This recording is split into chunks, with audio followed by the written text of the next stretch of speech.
Happy New Year and welcome back to Badminton Weekly with me, Jasmine Lim. We hope you had a wonderful break with your loved ones over the holidays and that you're now ready to get back into the thick of the action with a jam-packed 2024 HSBC BWF World Tour calendar. Not just that, your favorite players are definitely in full Olympic mode as the race for Paris heats up. So before anything else, let's first take a look at how things stand in the qualification tables. No surprises in the men's singles category as Viktor Axelsen holds the top spot after winning his 5th World Tour Finals title.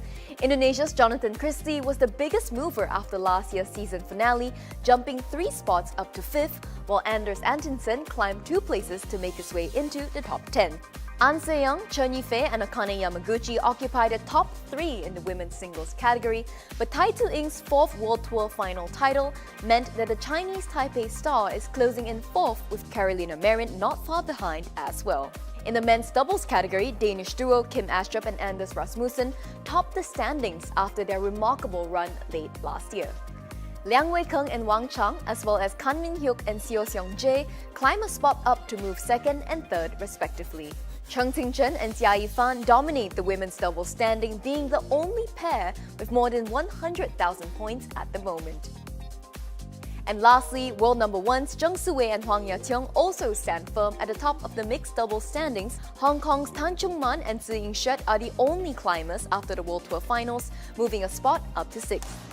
Now that we're all up to speed, let's look ahead to the 2024 season and of course the Olympic qualification. We'll have Steen Pedersen join us later in the show, but for now, I'm delighted to welcome a new guest in the studio today to usher in the new year. Please welcome former Singapore player, Danny Bawa Krisnanta. Hi Danny, it's good to have you here today. Hi, thanks for having me. Now Danny, we've seen on social media that most players have had some form of a break over the holidays, but right now they must be raring to go in the new season.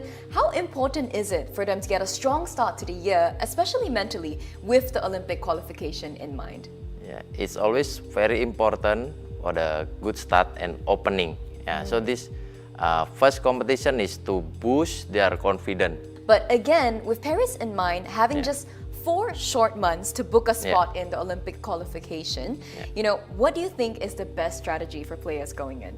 The best strategy for elite players, they will prioritize the tournament. And this period is very crucial, because it's to decide you whether you get a seeded or not. So they will have a 1-year plan, and then they will adjust again. Okay, so depending on how they perform or how they're feeling, they might choose to sit out of some tournaments that they initially planned to go into. Yes. So let's now turn our attention to the Petronas Malaysia Open. The men's singles category, once again, offers a handful of mouth-watering clashes in the opening round. One of them being the highly anticipated Viktor Axelsen against his close friend Loh Kian Yu.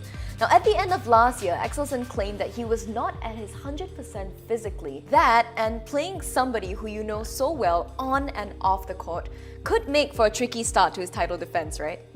Yes, of course, because they are good friend, and train together, so they will be familiar with their game. Who can manage like outside friend, and then you must become enemy in the court. Who can manage this?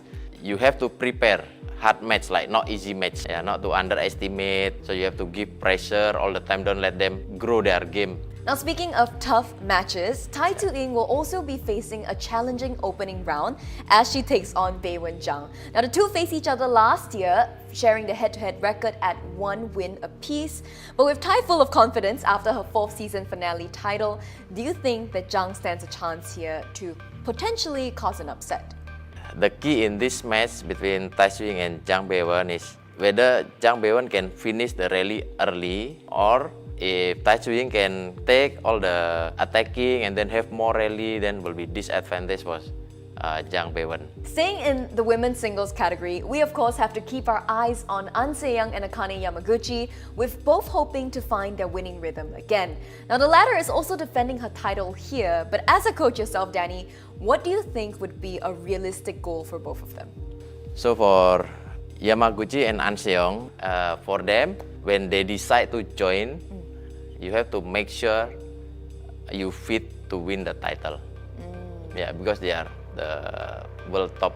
There's definitely a lot at stake for them, and they have a lot of fans rallying behind them as well. But you know, we can't talk about the Petronas Malaysia Open without talking about the local stars.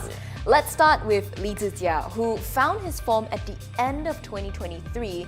Do you think that he will perform better this year than he did last year's edition, where he failed to get past the first round? Yeah, I believe he have more motivation this year because it's Olympic, and this week is Malaysia Open. So his game, he can win anyone, he can win anybody. It depends on that day. His performance, his graphic performance is going up. Sure, he's mentally stronger now. The player who face Li Zijia in this week will need to work hard to win him. Now, in the build-up to the tournament, Aaron Chia and So Week had shared their goals of making it to at least the finals this time round.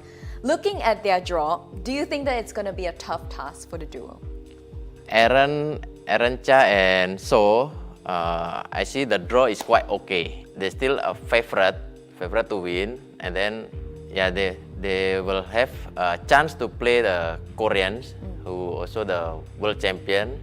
So this match will be crucial actually. So who can win this match? Probably high chance to win the title, I feel. Lastly, in the mixed doubles category, fan favorites Cheng Tan-Tie and Toh Yi-Wei will want to build on their 2023 form, but they face a tough opponent in France, Tom Gikel and Delphine Delroux. How do you think the home pair is going to fare here? For Tang Ji and Toh, they will give a very strong performance. Yeah, because both aggressive, and then Tang Ji have to focus on the control, defend, counter attack like this, and then because a few times I watched some of the match, he's making a lot of errors. Yeah. So if he on that day, if he has very good control, I think he can take the game. Thank you, Danny, for joining us today. I'm sure we'll see you again real soon. But for now, let's carry on with the build-up of the new season with former Danish coach and BWF commentator Steen Pedersen as he looks in-depth at Team China's great 2023, specifically Chen Yifei, who's peaked at the right moment for Paris. Hello, Happy New Year. I'm Steen Pedersen, BWF commentator. In today's episode, we're going to take a look at where Team China is standing here at the beginning of 2024, and more specifically how the Olympic champion in women's singles, Chen Yifei, is doing as of late. There's no doubt that in terms of world ranking, then China has bettered their situation, especially in the men's singles and the men's doubles. In terms of tournament victories on the World Tour, it's quite significant that in 2022, China won 25 tournaments altogether across all 5 disciplines.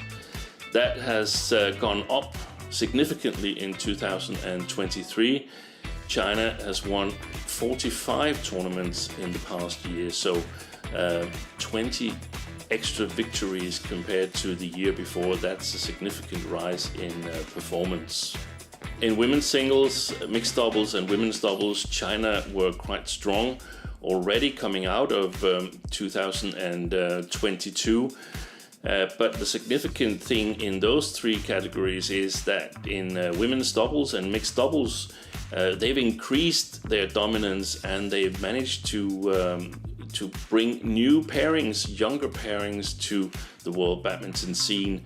That is in mixed doubles, Jiang Jinbang and Wei Yaxin, and in women's doubles, several new combinations, but of course Liu Xiangshu and Tan Ning as the most prominent of the youngsters. In the men's doubles, it's significant that China goes into 2024 with a top-ranked pair in the world, the young combination of Liang Weikeng and Wang Cheng. That's a significant rise for the young combination who formed their partnership back in 2022 and quickly showed that they were a pair with potential. Liu Chen, the very experienced Olympic silver medalist with Wu Xuanyi, is still a factor to take into account when the tournaments are being decided. But more importantly, it seems like China have found the right partner for He Jiting, the hugely talented former World Junior Champion, who's now paired with Ren Xiangyi, and that is definitely a pair that's worth watching in the future. It's been inspiring to see how quickly the new pairs coming up in the doubles discipline develop from China, and I think we see the effect that that now badminton has gotten fully back after the COVID pandemic, where there were a lot of restrictions, at least or not least from China. So we really see a lot of youngsters that have been hungry to come out and practice, to come out and play, and they're making their presence felt at the moment. At the beginning of 2023, in men's singles, China did not have a player in top 10 in the world ranking. And now here in early January, there's two players in top 10. Li Shifeng is currently ranked third in the world, and Xi Yuqi, the resurgent Xi Yuqi, is sixth in the world. On top of that, Li Shifeng has also won the All England Championships, the very prestigious All England Championship, and the Asian Games on home soil, on both occasions defeating his fellow countryman Xi Yuqi. So definitely a player that peaks at the right moments, Li Shifeng. The women's singles discipline, China already had a number of young players in the 2022 world ranking. There were 5 players in top 25, and it's pretty much the same ranking we're watching here in the beginning of 2024. One of the improvements is that Chen Yufei seems to be on her way back to her recent form. The Olympic champion of 2021 finished the year strongly, winning 3 tournaments in a row in Denmark, French and China Open, and seems to be getting back in good shape. Following the Olympics, she had a period where she was still playing well, but wasn't really winning that many tournaments. In terms of the dip in form Chen Yufei had after the Olympics, I think it's actually quite natural. Chen Yufei winning the Olympics at 23, exactly the same age as Carolina Marin had when she won. That's an early age where you reach one of your big goals with your career, so you have to sort of like go back and figure out what to do next. Obviously, also the competition that she's facing has something to do with it. We've seen the rise of Akane Yamaguchi, but in particular An Se-young, who has shown that she has the game to rattle Chen Yufei. When you have challenges coming on to try and challenge your position, that can bring out many different things in you. Some players resign and say, that's it, there's nothing more in it for me, whilst others, they find areas to improve, and I think that's what we're seeing with Chen Yufei. She's stated that she wanted to become stronger in her attacking game. She's always been a really, really good retriever and a very solid player, but I think in the recent tournaments we've seen that she's become a little bit stronger in the attack, and as she's saying, she sees herself as Chen Yufei version 2.0. So with the HSBC BWF World Tour about to kick off here in 2024, I think the players will draw a lot on their experiences from last year in terms of tournament scheduling, and I'm certain that we're going to see even better versions of the best players in the best tournaments. It's going to be interesting to see if the Chinese players can follow up on this appraisal. They start out Tuesday with Petronas Malaysia Open, 6 days of coverage from the Super 1000 tournament. I hope you will join us wherever you are. Bye for now. Thank you, Steen, and once again, a big thank you to Danny Bauma Krishnanta for being with us earlier in the show. And as Steen mentioned, don't miss out on any of the action from the Petronas Malaysia Opening happening from the 9th of January all the way through to the 14th. For those of you guys on the move, you can always catch the latest news, match results, and statistics on the BWF app, Badminton for You. And before we go, do share with us who you think will shine the brightest in this new year on our Facebook and YouTube pages. Until next week, everyone, take care and goodbye.